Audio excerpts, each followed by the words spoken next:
الرحمن الرحيم ومكروا مكرا ومكرنا مكرا وهم لا يشعرون فانظر كيف كان عاقبة مكرهم أنا دمرناهم وقومهم أجمعين فتلك بيوتهم خاوية بما ظلموا إن في ذلك لآية لقوم يعقلون صدق الله العلي العظيم وصدق رسوله النبي الأمي الكريم ونحن على ذلك لمن الشاهدين والشاكرين والحمد لله رب العالمين اللهم صل على سيدنا محمد وعلى آل سيدنا محمد مبارك وسلم اللهم صل على سيدنا محمد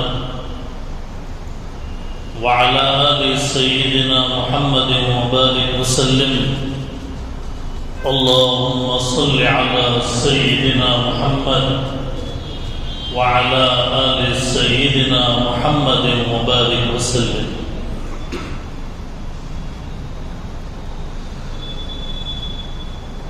بزرگان محترم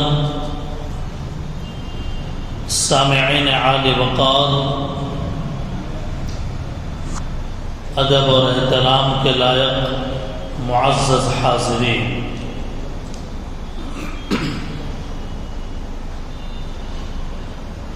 اللہ تعالیٰ نے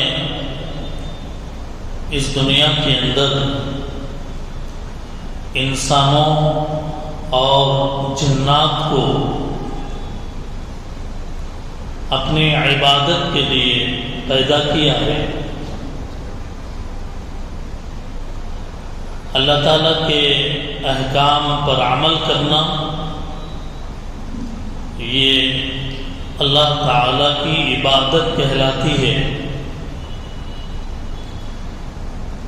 اللہ تعالیٰ کے احکامات سے منہ موڑنا یہ اللہ تعالیٰ کی عبادت سے بغاوت کہلاتی ہے۔ سوالات سے زائد حضرات انبیاء کرام یہی پیغام اپنی امت کو سمجھانے کے لیے تشریف لائے کہ تم اللہ تعالیٰ کی عبادت کرو، اللہ تعالیٰ کی بندگی کرو، اللہ تعالیٰ کے احکام سے اعراض مت کرو، روگردانی مت کرو، حکم عدولی مت کرو، تکبر مت کرو، ظلم مت کرو۔ یہ پیغام ہر نبی کا اپنی اپنی امت کے لیے ہوتا تھا۔ قرآن کریم جب ہم پڑھتے ہیں تو یہی مضمون، یہی میٹر ہمیں ہر نبی کی زندگی سے معلوم ہوتا ہے۔ جن لوگوں نے نبیوں کی باتوں کو مانا، تسلیم کیا،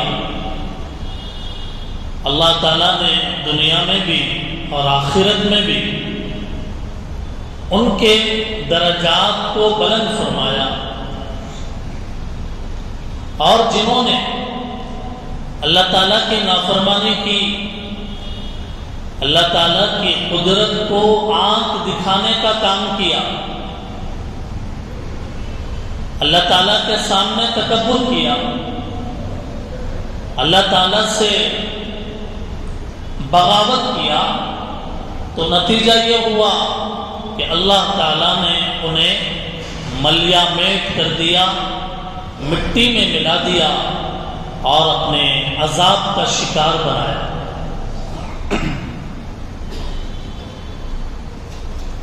4-5 قومیں ہیں جن پر بغاوت کی وجہ سے اللہ تعالیٰ نے عذاب نازل فرمایا۔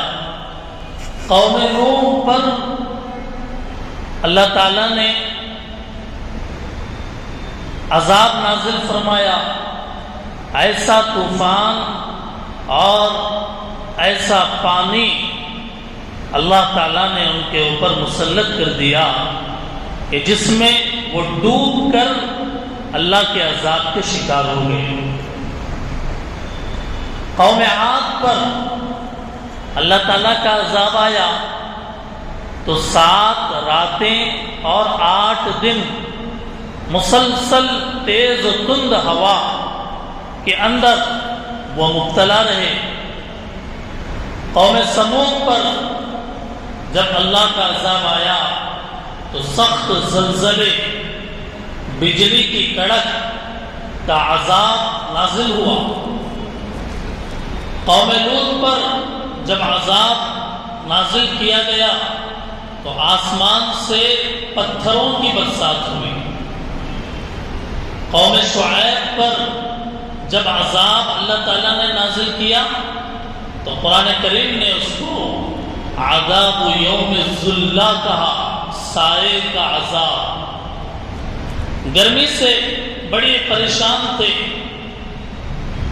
حضرت شعیب علیہ السلام کے قوم کے لوگ، درختوں کا سایہ ڈھونڈتے لیکن وہاں پر بھی انہیں تسلی نہ ملتی۔ گرمی سے جب یہ عالم تھا کہ گھروں میں رہیں تو بھی گرمی سے پریشان، اللہ تعالیٰ نے آسمان میں ایک بڑے میدان میں بادل بھیجا جہاں سے ٹھنڈی ٹھنڈی ہوائیں آ رہی تھی۔ یہ لوگ دیکھنے لگے کہ ٹھنڈی ہوائیں کہاں سے آ رہی ہے تو دیکھا کہ دور میدان کے اندر آسمان پر ایک بادل سایہ کیا ہوا ہے۔ چنانچہ یہ لوگ اپنے گھروں سے نکل کر اس میدان کی طرف جانے لگے، اور جب وہ اس میدان میں پہنچے سارے کے سارے جب اس بادل کے نیچے آ گئے تو اب اللہ تعالیٰ نے ان بادلوں کو حکم دیا آگ برسانے کا۔ چنانچہ اس سائے میں سے، ان بادلوں میں سے اللہ تعالیٰ نے آگ کے انگارے نازل فرمائے کہ جس سے پوری قوم تباہ اور برباد ہو گئی۔ یہ عذاب یوم الظلہ۔ قرآن کریم میں 2 واقعات بطور خاص اس سلسلے میں آپ کے سامنے عرض کرنا ہے۔ ایک واقعہ قوم سبا کا۔ قوم سبا کا یہ واقعہ پارے 22 میں سورہ سبا کے نام سے ایک سورت ہے، اس کے اندر یہ واقعہ تفصیل سے ذکر کیا۔ مفسرین نے اس کی بڑی تفسیر بیان کی ہے، لیکن ہم اتنی تفصیل اس کی بیان نہیں کریں گے کیونکہ ہمیں کہنا کچھ اور ہے۔ ہم تاریخ کی روشنی میں، قرآن کی آیتوں کی روشنی میں آپ کو ایک بات سمجھانا چاہ رہے ہیں۔ اللہ تعالیٰ نے قرآن میں قوم سبا کا واقعہ بیان کیا۔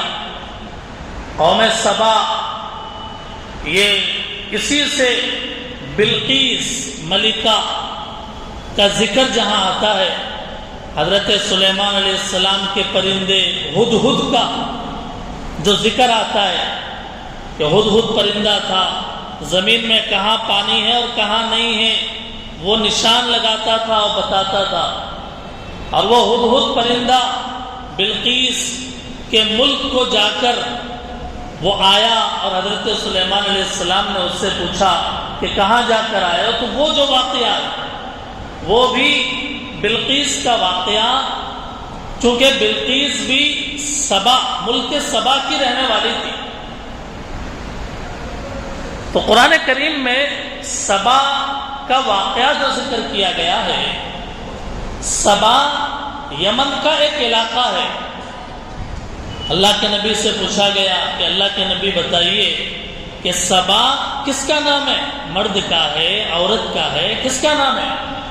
اللہ کے نبی نے بتایا ایک مرد کا نام ہے سبا، اس کے 10 بیٹے تھے، ان میں سے 6 بیٹے یمن میں جا کر بس گئے اور 4 بیٹے ملک شام میں جا کر رہ گئے، اور وہیں پر ان کی نسلیں بڑھی۔ سبا یمن کا ایک ملک، یمن کا ایک علاقہ، یمن تو ایک ملک کا نام ہے، اس کے اندر کا ایک علاقہ سبا۔ اللہ تعالیٰ نے بڑی سرسبزی اور شادابی، بڑی نعمتیں سبا والوں کو دے رکھی تھی۔ وہ سبا ایک ایسی جگہ پہ آباد تھا کہ اس کے دونوں جانب میں بڑے بڑے پہاڑ تھے، بڑے بڑے پہاڑ، ہریالی اور انتہائی بہترین آب و ہوا۔ جب بارش ہوتی تو وہاں سے پانی اترتا اور اس شہر کے اندر داخل ہوتا تو ندیاں، نالے اور باغات، ہر طرح کے پھل اور پھول وہاں پہ موجود۔ چنانچہ ایک عورت سر کے اوپر اگر ٹوکری رکھ کر وہ ان درختوں کے نیچے سے گزرتی تو اس کے چلتے چلتے ہی درختوں سے پھل ٹوٹ کر اس کے ٹوکری میں گرتے۔ اتنا سرسبز اور شاداب پھل اور پھول والا یہ شہر تھا۔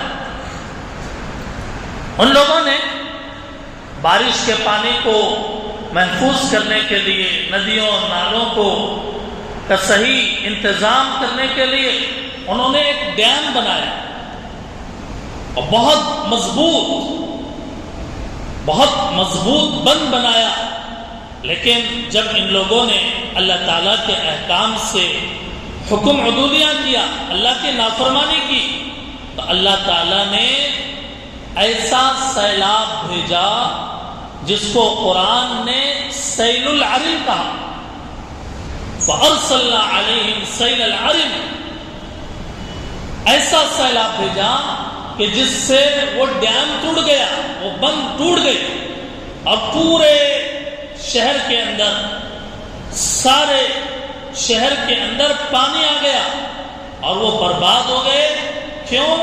اس لیے کہ انہوں نے اللہ کے احکامات سے اعراض کیا۔ یہ ایک واقعہ سرسبز اور شاداب ملک سبا کا جس کو قرآن میں ذکر کیا گیا ہے۔ دوسرا واقعہ سورہ کہف میں اللہ تعالیٰ نے 2 آدمیوں کا واقعہ ذکر کیا ہے۔ 2 آدمی، ایک ان میں مالدار، عزت والا، بڑے مقام اور مرتبے والا، لیکن کافر، اللہ کا نافرمان۔ دوسرا آدمی شاکر، اللہ کا شکر ادا کرنے والا۔ کافر کو اللہ تعالیٰ نے باغات عطا فرمائے، انگور کے باغات، کھجور کے باغات، اور درمیان میں ان باغات کے درمیان میں کھیتی، انگور کے بیل اور کھجور کے درختوں سے پورا گھراؤ، اور درمیان میں سے نہریں جاری، نہر کا صاف اور شفاف پانی ہے۔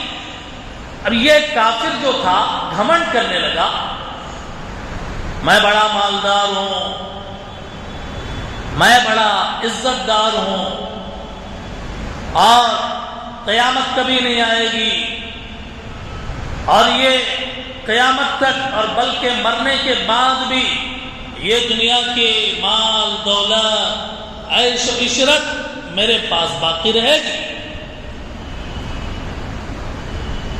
جب اس کافر نے اتنا تکبر کیا اور اللہ تعالیٰ کے احکام سے حکم عدولی کیا تو نتیجہ یہ ہوا کہ اللہ تعالیٰ نے ایک آندھی چلائی، ایک ایسی آندھی کہ جس سے اس کے پورے باغات ایک چٹیل میدان بن کر رہ گئے.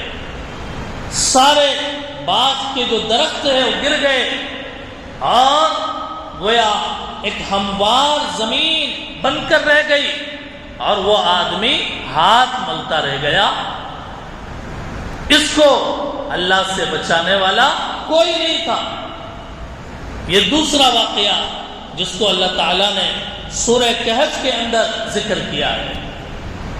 ان دو واقعات کی روشنی میں ہمیں یہ سبق ملتا ہے کہ اللہ تعالیٰ کے احکام سے اعراض مناسب نہیں ہے. اللہ تعالیٰ سے تکبر کرنا مناسب نہیں.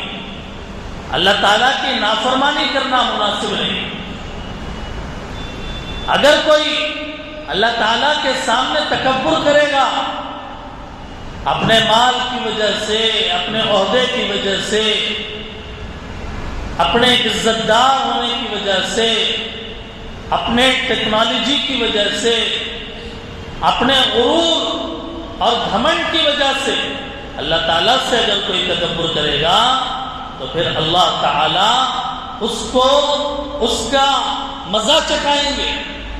چنانچہ حالیہ دنوں میں جو واقعات ہمارے سامنے پیش آئے، 7 جنوری سے مستقل 8-10 دن تک جو واقعات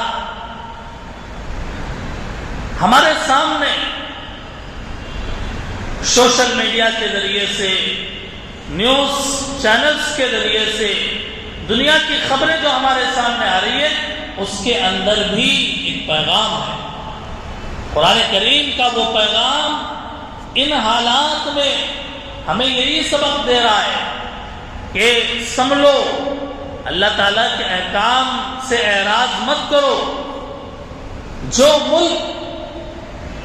جو ملک اپنے آپ کے بارے میں پورے دنیا کے اندر یہ ڈھنڈورا پیٹتا تھا کہ طاقت ہماری، دولت ہماری، اور ہم بڑے ٹیکنالوجی والے، بڑے ترقی یافتہ اور ایڈوانس ٹیکنالوجی کے ہم مالک، اس کے اوپر وہ فخر کرتا تھا اور اپنے بارے میں وہ یوں سمجھتا تھا کہ ہمارے پاور کے آگے دنیا بلکہ کوئی بھی ہمارے پاور کے آگے ٹک نہیں سکتا.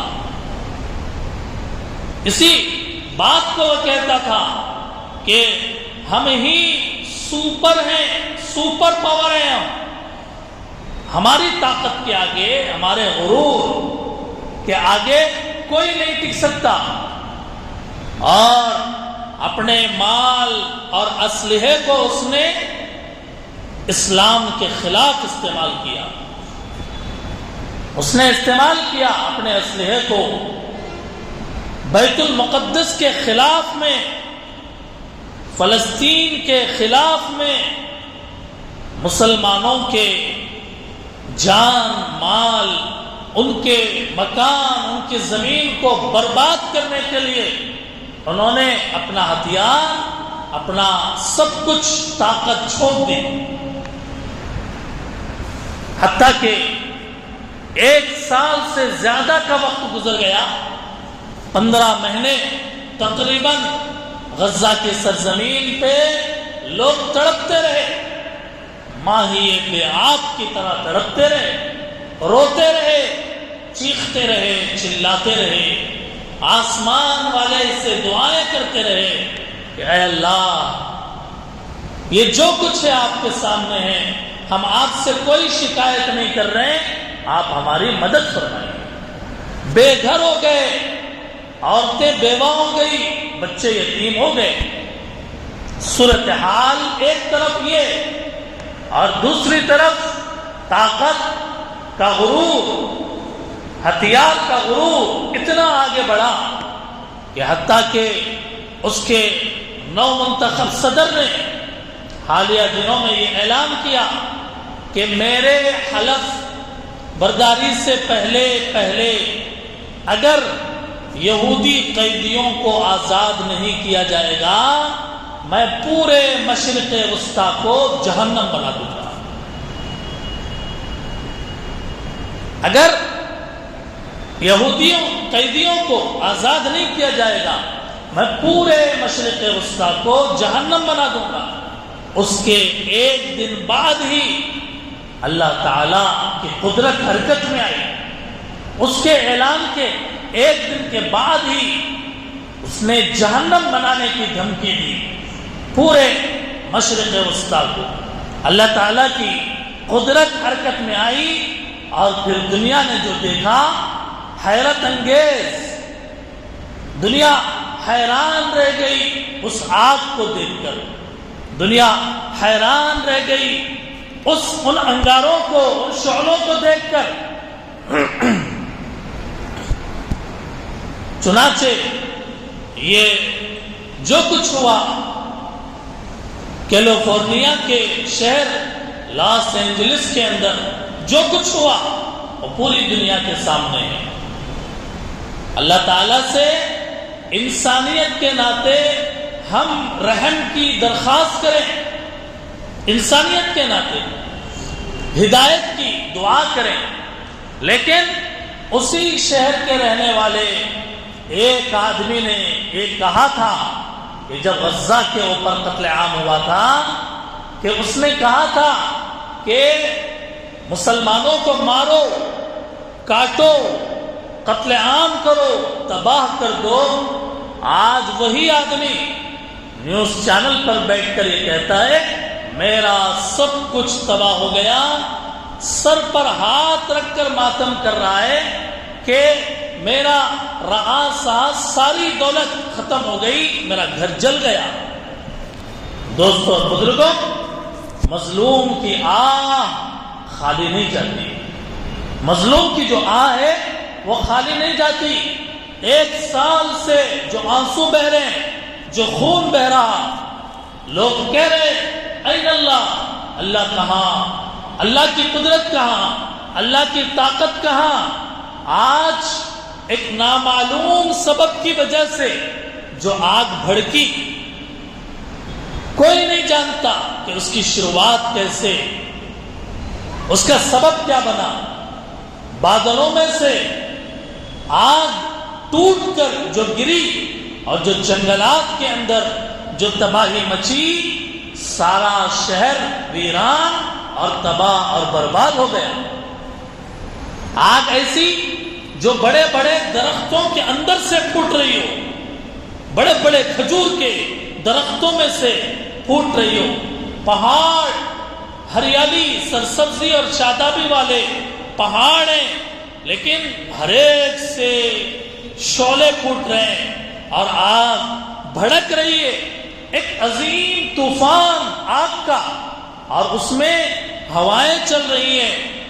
لوگ اس خطے کے رہنے والے لوگ یہ کہتے ہیں کہ ہم صبح صبح اٹھ کر واک کرنے کے لیے جب نکلے، اپنے کتوں کو لے کر ٹہلانے کے لیے جب نکلے، ہم نے دیکھا کہ فلم سٹی، مشہور فلم سٹی جو پوری دنیا کے اندر فحاشی، ننگے پن، عریانیت اور